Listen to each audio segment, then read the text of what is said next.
You're like a circle that floats around me, keeping me safe and sound. And when I fall, you tied a rope to me. You're blessing me every day. I was down with an illusion, like a sparrow with broken wings. But now I shine with your reflection on me. I'm getting back up on my feet. That you showed up. Hi, everyone. Welcome to Inclusion Unscripted. My name is Margaret Spence, and I'm your host on this live event. I want to thank all of you who are joining me live today. For anyone that's not been a part of Inclusion Unscripted before, I'd love to tell you a little bit about who we are, what we do. Inclusion Unscripted, we are not just talking about diversity and inclusion, we're living it every single day. I don't get to just be talking about diversity and inclusion. I'm living that. That's a part of who I am. Inclusion Unscripted is built on the premise that we have to live more powerfully. We have to show up in the rooms where we get access, and we need to show up powerfully. And we need to walk into those rooms with our confidence clear and our messaging on point. We have to show up bolder. We have to say what needs to be said. And we have to create a safe space to have tough conversations, even with ourselves, even with our own community of people. We have to say what needs to be said. Having said all of that, let me introduce myself. My name is Margaret Spence, and I am here on Fridays at 2 p.m. This is season 2 for us. And I'm here to basically lend my voice to the inclusion space. I do a lot of work in the diversity and inclusion community, starting with working with disabled employees all the way to now working full spectrum D&I. And what I've learned over time is silence is not golden. We have to add our voice and be in the arena saying what needs to be said. The Inclusion Unscripted is sponsored by the Inclusion Learning Lab, inclusionlearninglab.com. And we are an online platform where D&I leaders can be supported in the work of inclusion within organization. We have a platform built for talent management, talent leaders around diversity and inclusion. We are the largest community built exclusively for diversity and inclusion and those who are managing diversity within their organization. So if you haven't heard about Inclusion Learning Lab, go visit our website. It's inclusionlearninglab.com.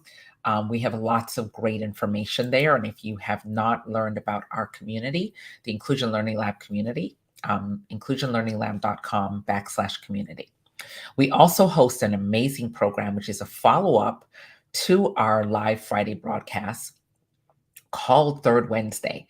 So the third Wednesday of every month, we have an open forum for discussions around D&I. And we pick a topic and then we run with that topic. The topic for October is employee resource groups. How are they? Are they effective? Are they delivering what we need from an employee resource standpoint? And so I'd ask you to join us third Wednesday, 1 p.m. Eastern time. We always post the link on LinkedIn and Facebook and also on our company page, the Inclusion Learning Lab. So, having said all of that, last week I did a show on equity. And I talked at length about equity. And I talked about how equity shows up in the workplace. Over this last week, I've gotten so many emails, so many inbox, so much direct messages, especially on LinkedIn, about equity, about the process of equity, about why equity is important, about why we are afraid to talk about equity. And so this week's program is part 2 of last week's program. Last week's program will be up on our podcast app. Probably next week it will show up there. But if you want to see it, you can go to YouTube and search Margaret Spence on YouTube. And it is listed there on our YouTube channel because this is a live recording. So you can actually watch last week's program on YouTube because it is posted there. If you follow me on Facebook on my Margaret Spence CEO page, the video is also on Facebook, and it is also on LinkedIn from last week. And if you go onto my Margaret Spence page, you'll find it, or the Inclusion Learning Lab page. So equity is one of those things that we have so much anxiety around equity. I didn't think there was so much anxiety about equity. And last night I was talking with Inigo. He's one of my partners in the work that we do, and we both work together with the client work. And I was on a call with him last night, and he said, I understand equity. It's the wall where the people are at, and there's one higher, one lower. And, it's my ability to climb up on the box and be able to see over the wall like everybody else. Equity is not that. Equity is very different. Equity has some specific pillars that I think we need to really unpack. And in a conversation with Inigo last night, I decided, you know what, he and I were going to do a program on purpose, which we pushed to next week. And this week, we're actually going to talk about equity. So let me unpack equity a little bit, because I don't think that we are comfortable with the word equity. I don't think that organizations are comfortable with the word equity. I don't think executives are comfortable with the word equity. And I don't think boards and CEO and C-suite level individuals are comfortable with the word equity. So we're going to start with the word equity. I think that's the only place to start. And then as I navigate through this, I'm going to bring in some appreciative inquiry points, because I'm a big AI practitioner. I believe in AI. I think that appreciative inquiry is a part of the work that we do in DE&I. And if we're not doing appreciative inquiry work, we miss an opportunity to be effective, even more effective at a more granular level. So I'm going to circle this around a little bit. So most of the time, when you think about equity, when somebody says equity, the first thing that comes to mind is a normal narrative. The narrative is something like organizations must make diversity, not a nice to have, but a key advantage in your organization's core mission, corporate and social responsibility. It's the right thing to do.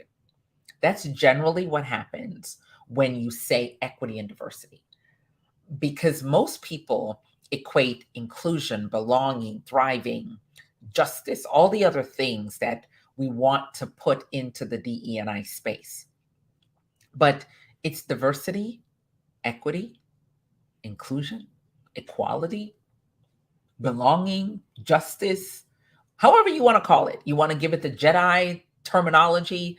There's a lot of you out there using Jedi, and I don't think that any of you truly, especially non-diverse people who are using the Jedi, understand the justice piece of Jedi. I think we throw it out there because we want justice, and we don't get what justice looks like for a person of color. But that's not the topic for today. I'm going to stick a pin in that because I'm going to come back to the justice discussion. Today, we're talking about equity again. And as I said, if you missed last week's program, I'd suggest that you go onto YouTube until it gets onto the podcast app and listen to last week's program on equity. So the definition of equity gets skewed often. In some people's mind, if I, as a person of color, say I want equity and I want to have equity, there isn't a clear way to define equity in an organization. There isn't a clear messaging on equity. If you think about equity, the definition that I found, the most salient definition of this is the following. Equity is fairness and justice achieved through systematically assessing disparities in opportunities, outcome, representation. And we redress the disparity through targeted actions. That is the definition of equity, right? So let's unpack the definition a little bit. The definition says fairness and justice achieved through systematically addressing disparities in opportunity. So let's talk about equity in terms of opportunity through the opportunity lens first. Let me give you equity from a talent acquisition space because we're HR folks, we are talent folks, we are dealing in the talent space. I could talk about equity in housing and other things. That's not where I live. I live in equity in talent, in the ability to be hired, developed, groomed, and promoted in an organization. That's where I talk about equity. So, equity and the disparities around equity starts with opportunities. So, let me give you an equity lens from opportunity. Many of you want to run diversity hiring programs, and many of you are running diversity hiring programs. And you're going out to the HBCUs, the Latinx programs, the Asian API programs. You're going out there and you're attempting to recruit and bring folks into your organization. Fabulous. You're giving opportunity. But is the opportunity that you're giving built on equity? Or is the opportunity built on filling the quota number or the number of individuals or making your overall numbers look better from a diversity standpoint? What is the story behind the story? When you made the decision to go out to an HBCU or to an AAPI program or Latinx program, and you decided, or a Native American program, and you wanted to go out there and recruit that demographic into your organization. When you made that discussion and when you had those lens put together, where did equity come into that discussion? I guarantee you that 80% of you never had the equity discussion. And I would almost say 90%. Because what you're doing basically is hiring for your entry level roles, your beginning roles. A lot of you are doing college campus recruiting and you're bringing people into the college campus position. I've coached enough young folks over these years, especially when my sons were younger and I was coaching their friends coming out of high school and college. I did a ton of coaching there. What I found is the way that we treat young people coming into the workforce for the first time and their first job is often the most dismal experience that that young person has coming into an organization. We don't consider the equity of developing that young person effectively. We, at the beginning, we create these benchmarks of who we want to hire. And we will lay out these very specific benchmarks. We want them to have a college degree. We want them to have this. We want them to have that. We want them to have the other. Great. And the person comes in the door. They're coming into an entry level role. Many of you do not have a development plan for this young person coming in the door. You know, as a parent, I used to take a lot of things for granted. I'd say to my kids, hey, write a check to so and so. And they'd go, okay. And I could hear the wheels running at the other end going, what does that look like? And then I realized that I had not actually told them. I told them how to write a check, but I never actually pulled the checkbook out, tore out the page, wrote it out, put in the spots in the right places, and said, this is how you pay another human being for rent, for this, for that, for the other. And so the first time they leave home, there's an assumption that you've touched every base with this person that you've raised and you've given them all the skills and tools. The reality is they're not prepared. So a lot of our young folks come out of college unprepared for work because college has taught them the fundamental things of learning. So they come into the work environment, and a lot of you old hands, and I'm going to call you all old hands because I don't know what else to call you right now, seasoned veterans in the workforce, these young folks come in and they're met with hostility. They're met with, this is how we did it. This is how we do it. Why are you asking that question? Let me show you how to do it. And let me hoard information. Let me not give you enough information so that I don't feel threatened by you being here. So when you evaluate equity on the basis of opportunity, you look at the opportunity landscape that you're creating for the individual, not the entire class of people, but the individual. Equity is not about a class of people. Equity is about my individuality in equity. When we talk about equity, and for all of you that are questioning and trying to figure this out, let me explain. Diversity is about the whole group. Inclusion is about the whole group. Belonging is about your feeling, how you feel in that workspace. Equality is about the whole group. When it comes to equity, it's only about you. Period. It's not about the group. I'm not concerned with the group. I'm concerned with me, Margaret, one person, when it comes to equity. I'm figuring out for myself, where is my equity stake in this organization? What is this organization doing for me personally?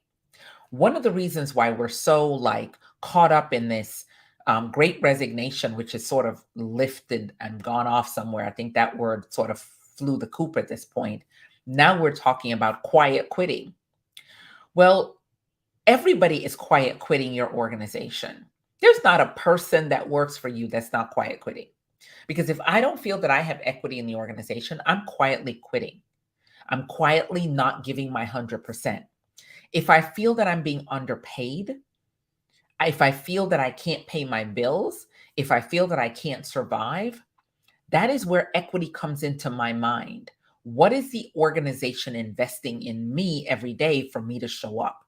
And so do I show up with 100% of me, or do I show up with a quarter of me, or a fourth, or a third, or a 1/16th of myself in certain days?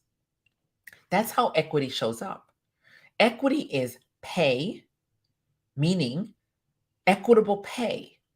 The first lever that gets pushed across when it comes to equity is pay equity. As I said last week, Black Women's Pay Equity Day occurred last week. It took us a whole year to get there. That is the first lever of equity. Equity is pay. It's a singular process. It's not how you pay the whole group. It's how you pay me as a person. It's how you decide when I got hired that my paycheck should look a particular way.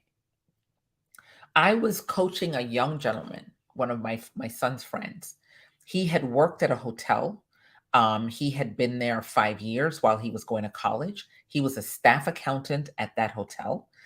So he graduates with his degree in accounting, and now he's ready to leave that role and he's going on to another role. And so I coached him. I helped him do his resume. I got him all ready for stuff. I, interviewed him and got him ready for the interview and everything. So he interviewed with a company here locally in Florida, and he got offered the job. So when he called me with the job offer, I said to him, okay, what is the salary they offered you? And he said $42,000. So of course, the HR in me jumped into gear. I went into my salary survey data that I was paying for, and I looked up the salary survey for that zip code, for that job, for that description that he had. And the base starting salary was supposed to be $60,000. They offered him 42. And so I said to this wonderful young gentleman, I said, you need to go back and negotiate with them, because this is your first test as a new entrant into the bigger job market, right? So you've gotten an opportunity for a job, and now I'm going to test you on how you integrate the core fundamental thing, which is negotiation. So he went back to this recruiter and he said to her, hey, you offered me 42, but I think the base salary for this position should be 60. And the recruiter said, the job offer is 42. We're not paying you 60. Take it or leave it. And he says, well, I need at least 55 because you're asking me to move from South Florida to Central Florida, and I'm going to have to get a new apartment. I'm living with my parents now. I got to put a deposit down, yada, yada, yada. And the recruiter said, 42 is the salary. I've got 5 other people I can make an offer to for this job. Real thing happened. Before the pandemic, this happened. Real thing. Before y'all started calling it the Great Resignation. And so I said to this young gentleman, don't take the job. Because once you go into the organization on a low salary, your 5% is based on the low salary. And I had already looked at this organization and realized that they were paying people with less experience than him $55,000 to $60,000. But they were paying him 42 with almost 5 years. He was just about the end of 5 years as a staff accountant and a bachelor's degree for a staff accountant role. Fast forward, let me talk through the rest of equity for new entrants into the workforce. My niece graduated from Florida A&M University, go Rattlers, and she was working for a law firm, and she wanted to work for a bigger law firm. So she saw a job posted, and she applied for the job. And when she applied for the job, the person says, oh my gosh, you're great. Because she, through college for 4 years, had worked at a law firm part-time. And so she had 2 solid years of experience as a clerk paralegal. And when she went in to apply for the job with her college degree, and both of these individuals are African American, right? She went in to apply with her college degree, and the recruiter did what I call bait and switch. She applied for a paralegal role that had a job requirement of 2 years and all the skills she had, because again, she had an HR person in her corner. So we took the job. I took her resume. I took her experience. I lined it up. I helped her interview. I told her what to say when she got there, and she had it straight. The recruiter said to her, hey, guess what? We have another job that's a little bit of a less job. It's our intake clerk job. And that's where we think you'd fit best. So that became a bait and switch situation. See, we're still talking about equity in terms of opportunity, right? For all of you out there who are going out to recruit people, we're talking about equity on the basis of opportunity. Let me read the definition of equity again. Equity is fairness and justice achieved through systematically assessing disparities in opportunity, outcome, representation, and redressing those disparities through targeted action. That's equity, right? And as I said, if you join me, just joining me, you will have heard me say that equity is a solo process. Diversity is about my entire people. All the Black people is in diversity. Inclusion is about all the people in your various categories of check boxes that you want to check. Belonging is about me. Do I feel like I belong on your team? Okay. Can I thrive? That's really also about me. But when it comes to equity, here's the thing with equity. Equity is only about me. It's about how you treat me, how you offer me opportunities, what outcome I'm going to get, how I'm represented in the workforce, how I am paid, and how you create targeted actions to build my equity stake in the organization. That's equity. See, so I'm unpacking it really slow, and I may do 3 shows on this at the rate that I'm going, because I think everybody needs to understand equity. And we need to understand it clear. So this young niece of mine, with her 4-year college degree in legal studies and her 4 years of experience as a paralegal part-time, was now told, we have an opportunity for a paralegal, but you are now going to be our intake clerk, which paid her less money.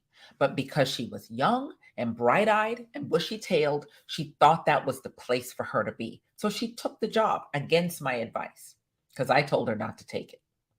So when we're handing out equitable opportunities, does everyone arrive at the equity table the same way when it comes to opportunities? Because here's the thing. Equity starts in the recruiting process when it comes to talent. Equity starts in the recruiting process. It doesn't start when you hire me. It starts when you are recruiting me. Because within recruiting, there is inequity, right? And that's the word.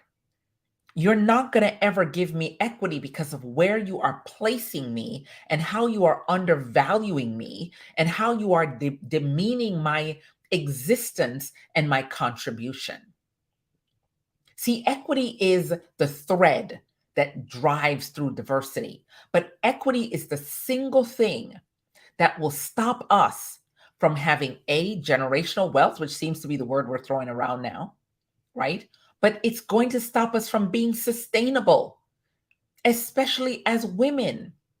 If a woman walks in the door and she's paid less than a man, her equity stake in the organization is already diminished. It is already diminished. But somehow in our head, we don't want to talk about equity. So I'm going to make it a point because October is National Diversity Month. So rather than talk about how diverse we need to be, I'm going to spend the entire month talking about what equity means to a woman of color. Okay? So my niece took this low-paying job and she sat in it for a year, and it took her a year to figure out that her Aunt Margaret was right. She needed to quit that low-paying, underserved job because the requirement for the intake clerk was not a bachelor's degree. It was high school. So if you're going to do equity, and I come to the table with a level of equity, every person comes to the table of the hiring process with a level of equity. Your own personal equity is your knowledge, your skills, the stuff you've developed over time. That's your equity. That's your personal equity.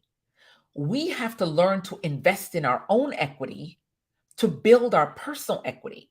But the organization must then take my personal equity and pour into that cup and say, here is the development equity that I'm putting into Margaret. See, a lot of managers feel if I develop my team, they're going to leave. They don't think that if I develop my team, I'm building equity in that person, and the equity of goodwill is going to allow them to stay here a little bit longer. See, equity has a ton of different connotations.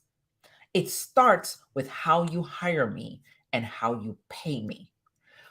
HR has gotten in its head that people want to work for you prior to the pandemic. Let me redress that.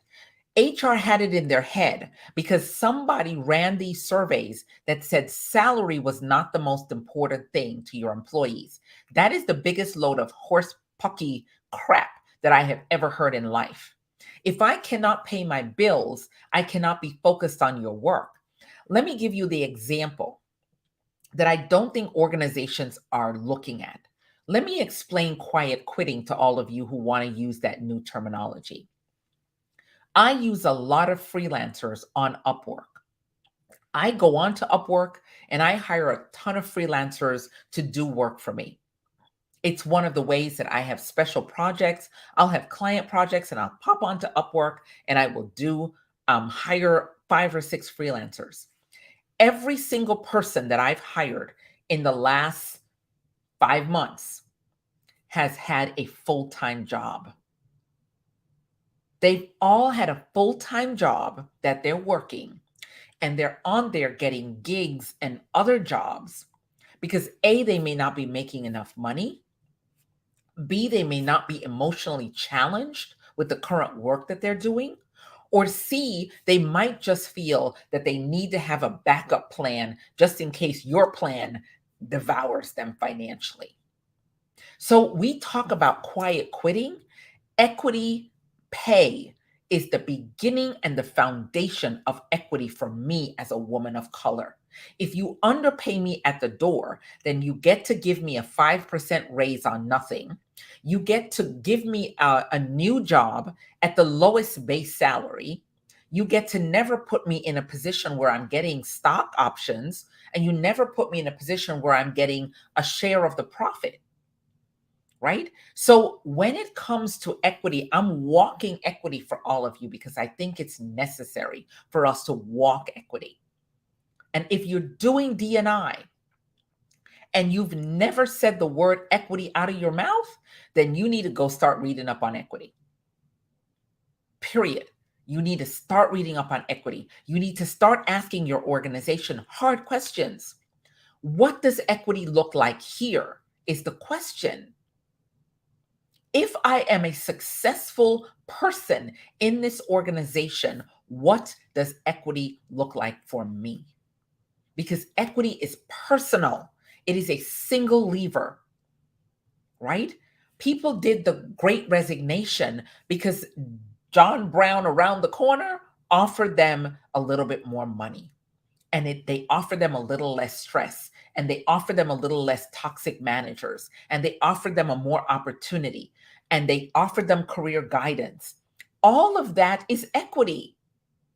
Equity is my being hired as a brand new young person with no experience whatsoever. And you saying to me, Margaret, here are 5 certifications you need to take in the next 12 months. These certifications will prepare you to take on the following assignments. It's not even a promotion, it is the assignment. So if the organization pays for me to go take those classes, that is equity. Let me give you another stake in equity. All of you that have college reimbursement plans or tuition reimbursement plans or paying for certification exams, right? Great. But here's how you shift the burden to me.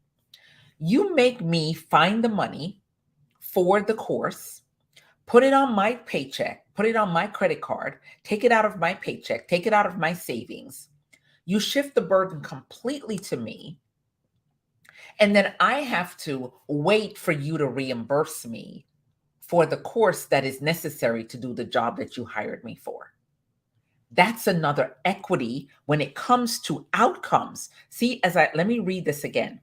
Equity is fairness and justice achieved through systematically assessing disparities in opportunities, outcomes, and representation, and redressing the disparities through targeted action. So if you have a tuition reimbursement program and I'm a low wage worker and you're making my development a part of my development plan. So you've got a development plan that your organization has put together. And you've said to this young person who is already struggling, you've got to take this type of things to get ahead. I remember my managers telling me that I need to get certifications, right? I remember when I was an adjuster, it was you needed to become a certified workers' claims adjuster. Great. But to take the course was not only my time, but my money. I remember when I was doing the risk manager program, my manager said, you need to get this certification. She didn't pay for it. I had to pay for it out of my pocket. I had 2 kids.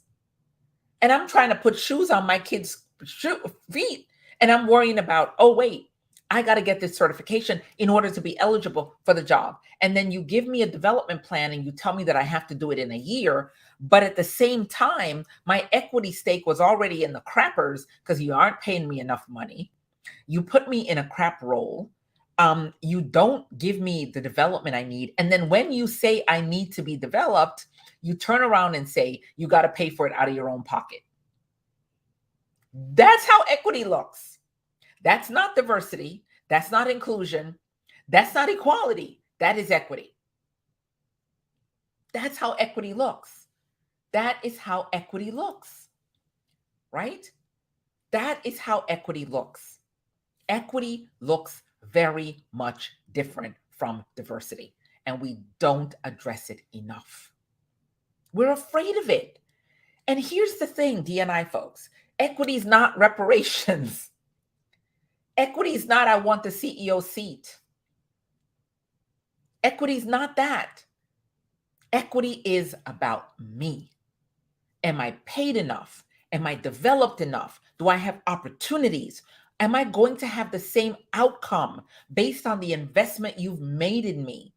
When you give me training, it's an investment in me. That is building my own personal equity. When you give me an opportunity to demonstrate my skill, you're giving me an opportunity to have equity. When you put me in a room that I'm not normally in, it's not inclusion. You're allowing me to develop my equity chops within the organization. You're allowing people to see me and say, wait, we've invested a lot of time and energy in Margaret. Wait, she's great. Most of you do not understand the equity part. And thank you, Pauline, for saying this. Yes, especially helping new people coming into the workforce understand the range and room for negotiation and the market value and their own personal value. Every single one of you has a personal level of equity that you bring to the table. My personal equity is my 38 years of experience. Nobody could take that equity away from me. But when I come to the organization and you undervalue it by salary, you undervalue it by job title, you undervalue it by position, you are now taking away my equity. So let me give you how this looks. If I am a woman and I come to your organization, right? And you hire me and you give me the wrong job title, right? So I have the wrong job title. Equity is so granular. As it says, it's systematically assessing disparities in opportunity. You give me the wrong job title as a woman, right? I don't have I'm doing let's say a consultant role, right? But I have a thing as a lead. I am a HR lead versus an HR business partner. If I ever decide to leave this company and go somewhere else, they're going to say, well, we were really looking for somebody who had HR business partner experience, because they're going to look at my job title and they're going to look at my experience and they're going to look at everything and they're going to say, well, you don't have the right job title. That is now basically you have blown up my equity in the position and the role that I've been in. You've blown it up. You've dismantled my position because you gave me the wrong job title, and you deliberately sabotage me and my ability to grow because people don't grow from the job title you gave me. That job title is a cul-de-sac position, right? It's a cul-de-sac position. And if it's a cul-de-sac position, then I'm not going to grow from there. Right? So I'm constantly coaching people to say, okay, you've got to take a gap job. You have to take a job that's going to clean up your experience and give you the right job title so you could go on to where you need to go. This is critical.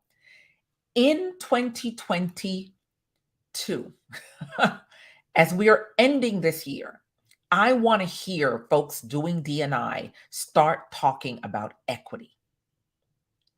I want to hear it in meetings with leaders. I want to hear it as you're setting your strategy. What is the equity position for people in this organization? It's not people of color, it's individuals. What is the equity stake for individuals in this organization? How does a young person navigate this organization? What is the equity stake for them?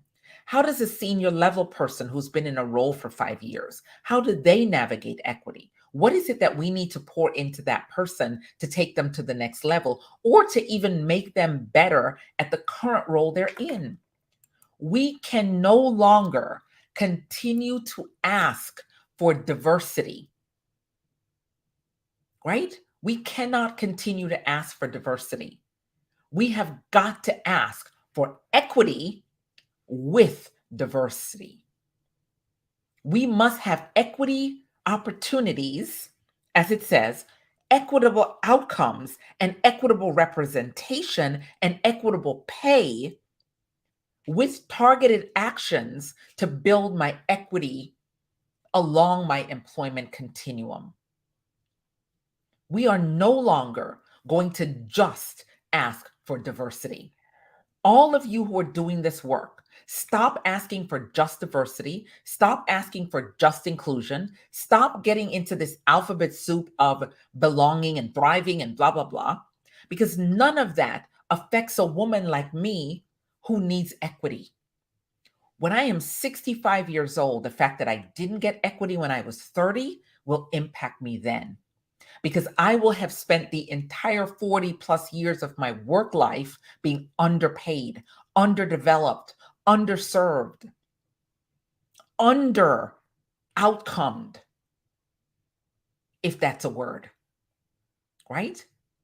And I will be given less opportunity because of the way that I started in the workforce.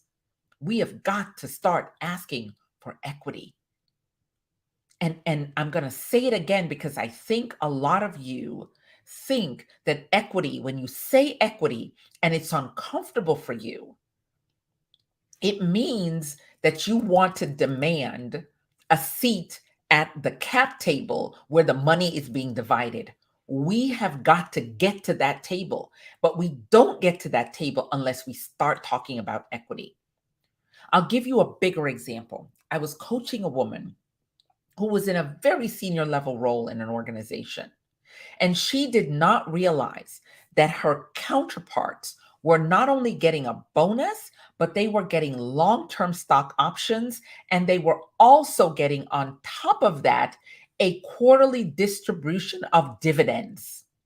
So she had the same job title, division president, as all the other people. But because the salary process was not made clear to her as a woman, and she was not a Black woman, she was a white woman, because it wasn't made clear to her, she did not know for the 10 years she sat in the role that she did not get the correct compensation. And the organization was not going to go back and give it to her, because basically she had signed an employment agreement and compensation package. And she didn't know that she should be negotiating other things. And so is it pay disparity? Is it pay discrimination? Yes. But guess what? If you logically get this thing laid out to you and you think it's the right thing and you sign off on it, who am I? When we hide equity, pay equity in roles, when we hide that information, the person is losing out immediately. Let me tell you this as I close this out. Let me tell you a story. For many years in the HR space, I worked over in the workers' comp space. And I would go out and get vendors for organizations. I would go out and I would source vendors from my client companies. And when I sourced the vendors, I would be giving contracts to vendor companies at huge dollars amount, millions of dollars. Okay. And I did not know that my counterparts were getting residual commission from those types of placements, disclosed residual commission. So if I brought a vendor, let's say a software vendor, to a company, and the software vendor came to the company and the company spent $10 million, fabulous. My counterparts who did that same thing were getting a 2 or 3% residual commission for life, as long as the company stayed with that vendor. I didn't know that. Call me stupid, but I did not know. Because for me as a consultant, I wanted transparency. I wanted to make sure that I didn't mix one thing with the other. And I wanted to be true to form. But there's a difference between true to form and disclosed compensation. My counterparts, my big counterparts, disclosed the compensation they were getting. I didn't even know that existed. I find out quite by accident, because one of the counterparts called me one day and said, well, I see you're on this account. We want to know what kind of compensation you're getting so we know what to negotiate on what we're doing. And I'm in shock, and I couldn't even say it because it was too freaking embarrassing to say it. Right? So it's not that we don't know that these things happen. We know, but we don't know when that lever is being switched on and off. We don't know what compensation we should ask for. We don't know how to ask for the compensation. But those of you who are CHROs and head of HRs and vice president of HR, you all know the compensation levers for pay equity. You know them. You've just chosen to keep the rest of us in the dark. And you want to say that you're a champion for DE&I.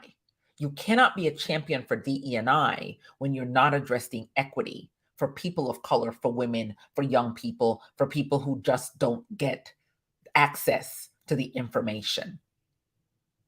Equity is going to change things for diverse people. And if we don't get equity, if we don't start demanding equity, nothing is going to change for us as diverse people and also as women. Because they will give us the job title, they will underpay us, and they will not bring us to equity. And this is the truth. Thank you, Pauline, for putting this information, and thank you guys for watching live today. We will continue this discussion around equity.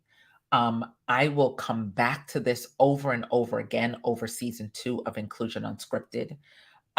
This is the conversation. We're going to do a third Wednesday on equity. And I want to invite folks to come to the third Wednesday event to really have an open mic conversation around equity. You know, yes, and Natalie, I agree, we get what we negotiate, not what we deserve. But if we don't even know what's out there and we're not aware, we don't even know where to start negotiating. And that's how equity comes into play. Equity needs to be a focus beyond race. And there is the accountability. Yes, thank you, Christopher. There is the accountability for equity, starting with the chief HR officer, vice president of HR, and the chief operating officer for every organization. And if you're doing ESG and you are running a board, your board needs to be concerned about how you are creating equity, not only for the employees in the organization, but for the vendors and contractors that you hire outside of the organization. Equity is a broad thing, and I'm going to keep beating this drum. We have to beat this drum about equity because it's important to me as a woman. It's important to me as a person of color. It's important to me because I have young folks in my midst. It's important to the next generation coming into this crappy workforce that they understand equity and they understand how to ask for it. So thank you guys for joining me this week. I am in Florida, for all of you that don't know that. We survived Hurricane Ian. My yard was flooded. We have survived Hurricane Ian. I still have one child that has no power, but we are making it and we are going to be okay. And Florida is going to rebound from Hurricane Ian. And I thank all of you who posted to my LinkedIn about the hurricane. And I thank all of you who reached out to me by phone to see if I was okay. And I thank all of you who continue to support the Inclusion Unscripted live. So thank you again. See you next Friday when I'm going to talk a little bit about we're going to do a program on purpose, but I also want to talk about employee resource groups and how employee resource groups either create opportunity for us as people of color or they don't. And that's going to be the process for next week. So thank you again for being here with me today. Take care and have a wonderful week next week. You're like a circle that floats around me, keeping me safe and sound. And when I fall, you tied a rope to me. You're blessing me every day. I was down with an illusion, like a sparrow with broken wings. But now I shine with your reflection on me. I'm getting back up on my feet. That you showed up. Thank you all. Have a great week. Take care.